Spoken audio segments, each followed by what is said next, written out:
Hi friends, முள்ளங்கி சட்னி எப்படி செய்யலாம்னு பார்க்கலாமாங்க. ஸ்டவ் ஆன் பண்ணி கடையை வச்சுக்கலாம்.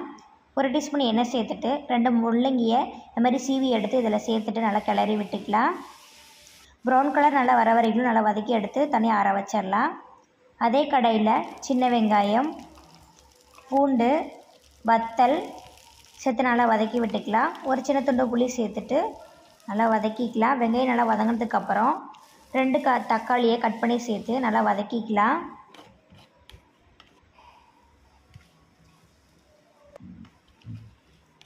தக்காளி நல்லா வதங்கினதுக்கப்புறம் கொஞ்சமாக மல்லி இலை, கருவேப்பிலை சேர்த்து நல்லா வதக்கிக்கலாம்.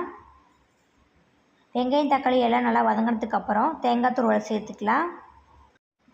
2 நிமிஷம் வதக்கிட்டு வறுத்த பொருளை ஆற வச்சிடலாம். ஒரு மிக்ஸி ஜாரில் மாற்றிட்டு இதுக்கு தேவையான உப்பு சேர்த்துட்டு அரைச்சி எடுத்துக்கலாம். இதுக்கு எப்பயும் போல் ஒரு தாளிப்பு போட்டோம்னா நமக்கு முள்ளங்கி சட்னி ரெடி ஆயிரும்.